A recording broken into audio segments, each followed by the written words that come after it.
Guys, मैं हूं Kritika Aditya. So finally Malini expose हो चुकी है। मालिनी को पुलिस पकड़ कर ले जा चुकी है। जिस चीज का हम सभी को बेसब्री से इंतजार था भाई साहब, वो पल आ चुका है। मालिनी पूरी तरीके से यहाँ पर उसका भांडा फूट चुका है। अब यहाँ मालिनी अपने आप को सही साबित करने के लिए और बचने के लिए जो प्रेगनेंसी का झूठा दिखावा, जो ड्रामा करने वाली है भाई साहब, यहाँ पर वो किस हद तक सही है, यानी कि वो झूठ बोल रही है वाकई में उस दिन कुछ हुआ था और वो क्या हुआ था, किसने किया, ये चीज मैं आपको बताऊंगी आज की इस वीडियो में। साथ ही इमली उसके बाद क्या करने वाली है और क्या नया आपको ड्रामा दिखाए जाने वाला है, इस सभी ड्रामे की पूरी कहानी मैं आपको बताऊंगी आज की इस वीडियो में। अगर आपने अभी तक चैनल को सब्सक्राइब नहीं किया, फटाफट से जाइए चैनल को सब्सक्राइब कर दीजिएगा। और आपसे मेरी एक रिक्वेस्ट भी है कि प्लीज वीडियो को पूरा देखिएगा और पूरी देखे बिना कमेंट मत कीजिएगा। अब ये आपकी पर्सनल चीज है कि आप किसी भी कमेंट कीजिए, वो आपका मैटर है। फिलहाल के लिए बिना किसी देरी के शुरू करते हैं आज की वीडियो। आप देखोगे कि इमली सभी कुछ कहते हुए, यानी कि सभी इमली को रोकते हैं, लेकिन इमली घर से निकल जाती है। यानी कि भाई साहब घर छोड़ने का फैसला उसने ले लिया है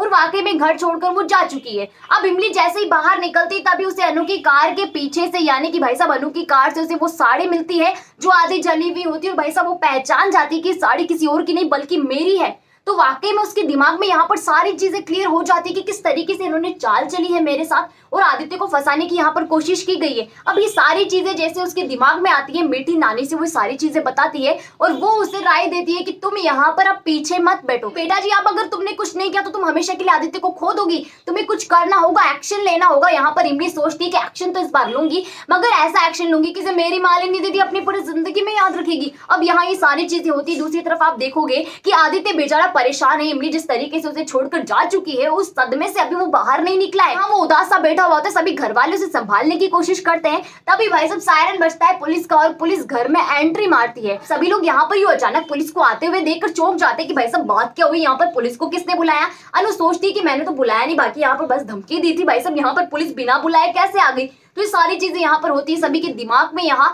चल ही रहा होता है कि पुलिस किसने बुलाया। तभी वहां पर इमली आ जाती है। भाई साहब इमली यहाँ पर कहती है कि पुलिस को किसी और ने नहीं बल्कि मैंने बुलाया है और यहाँ मैंने मालिनी दीदी के खिलाफ एफआईआर फाइल करवाई है भाई साहब, वो भी इसलिए क्योंकि इन्होंने मेरे और मेरे पति के साथ धोखाधड़ी के काम किया है। भाई यहाँ सारे घर वालों के दिमाग की बत्ती गुल हो जाती है, उन्हें कुछ समझ नहीं आता। आदित्य सोच रहा होता है कि अभी गई थी सही सलामत, भाई साहब वापस आई तो इतने रुद्र अवतार के साथ कैसे आई। सभी लोग पूछते हैं कि क्या तुम्हें क्या सबूत है तुम्हारे पास कि मालिनी ने यहाँ पर धोखाधड़ी की है, तुम्हारे पति और तुम्हें फंसाया है। तो इमली उनको वो साड़ी दिखाती कि देखो ये गौर से साड़ी, ये वही साड़ी है जो मेरी है और इसे ही पहनकर यहाँ मालिनी दीदी आदित्य के सामने गई थी। उनके बीच में जो कुछ भी हुआ या नहीं हुआ वो भाई साहब इसी वजह से हुआ था। इनके ही बुरे कर्म है, मेरे पति के पीछे पड़ी हुई है बहुत बुरे तरीके से।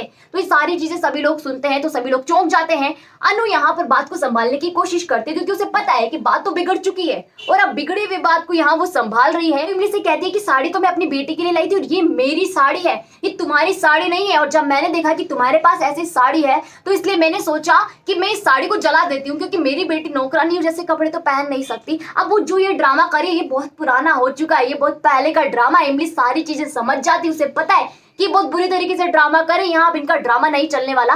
पुलिस कहती है कि देखो भाई साहब यहाँ पर एफआईआर तो दर्ज हुई और इस वजह से हमें मालिनी को अरेस्ट करके वहां से लेकर जाना होगा। और बिल्कुल यहाँ पर मालिनी को पुलिस पकड़ती है और उसे धक्के मारकर भाई साहब वहां पर से ले जाने लगती है। ये सारा सीन देखकर अनु घबरा जाती है और सोचती कि मेरी बेटी को कहाँ लेके जा रहे हो। सभी लोगों में यहाँ पर भयंकर वाला ड्रामा होता है। पूरे घर वाले इमली से पहले ही नाराज थे, अब ये सारा ड्रामा जब इमली ने किया तो भाई साहब बुरी तरीके से नाराज होते हैं। साथ ही में आदित्य भी बुरी तरीके से नाराज होता है इमली से। वो कहता है कि तुम ये क्या कर रही हो इमली, ये सारी चीजें क्या है। उसके दिमाग में यहाँ कुछ समझ में नहीं आता, उसे नहीं लगता कि क्या हो रहा है। उसे ऐसा लगता है कि मेरी जिंदगी अचानक से पलट गई है और उसे कुछ भी समझ में नहीं आता। यहाँ ये सारी बातें होती है। उसके बाद आप देखोगे कि इमली सभी घर वालों को साथ ही में आदित्य को इत्मीनान से सारी चीजें समझाती है कि ड्रामा किस तरीके से शुरू हुआ और यहाँ पर किस तरीके से जाकर के खत्म हुआ।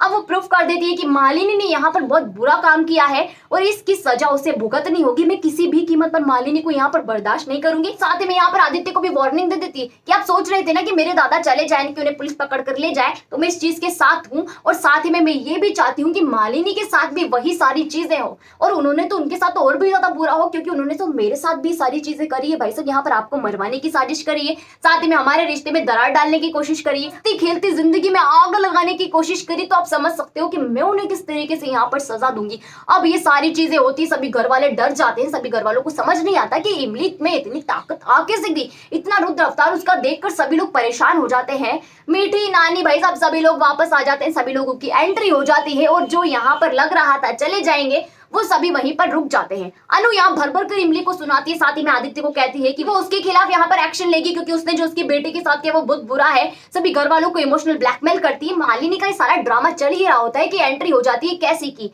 यानी कि इमली ले आई है कैसी को वापस और चाहती है कि अब उसका केस कैसे लड़े। कैसी यहाँ पर जानता है बहुत अच्छे तरीके से कि मालिनी की क्या हरकत है, वो किस तरीके किस हद तक जा सकती है, तो इसलिए उसे अपने पुराना हिसाब भी चुकता करना होता है। तो इमली से कहता है कि अब तो हम दोनों मिलकर लड़ेंगे और जीत तो भाई साहब हमारी पक्की है, 100% श्योर हमारी ही जीत होगी। इसके बाद आप देखोगे कि मालिनी को बेल मिल जाती है, मालिनी वहां से रिहा हो जाती है और तब केसी उससे मिलता है। केसी उसे कहता है, धमकी देता है, तो बदले में मालिनी उसे वार्निंग देती है और कहती है कि देखो यहाँ पर बेटा मैं बहुत बड़ी वाली खिलाड़ी हूँ, तुम यहाँ पर अभी कच्चे खिलाड़ी हो और देखना इमली को अगर यहाँ पर मैंने वापस एफआईआर लेने के लिए मजबूर नहीं कर दिया ना तो मेरा नाम मालिनी त्रिपाठी नहीं है। भाई साहब यहाँ पर मैं सारी चीजें सभी हद तक गुजरने को तैयार हूँ। अभी सारी चीजें सुनकर केसी सोच में पड़ जाता है, उसे लगता है कि ये कुछ कर सकती है, लेकिन यहाँ वो लोग हार नहीं मानते हैं। कोर्ट में यहाँ पर मामला चला जाता है और सारी चीजें अब भाई साहब सभी पब्लिक के सामने हो जाती है। सभी घर वाले यहाँ पर इमली पे थू थू करते हैं और आदित्य भी यहाँ इमली के साथ होता है, कुछ हद तक यहाँ इमली के साथ है। लेकिन जैसे ही मालिनी उसे धमकी देती है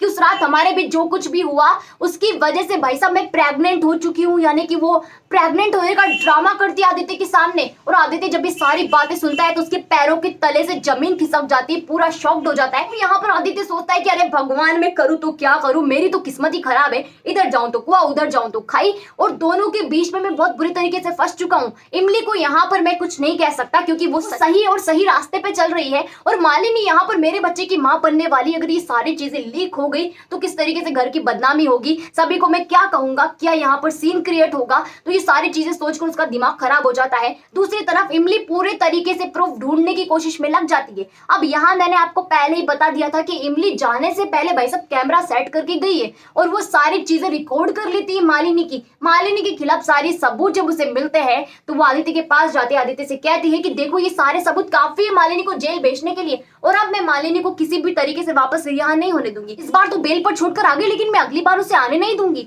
अब यहाँ आदित्य इमली से कहता है कि तुम ऐसा कुछ नहीं करोगी इमली, तुम्हें ऐसा कुछ भी नहीं करना है, तुम्हें इसकी इजाजत नहीं है। इमली कहती है कि क्यों नहीं है इजाजत, यानी कि बताइए मुझे क्या बात हुई।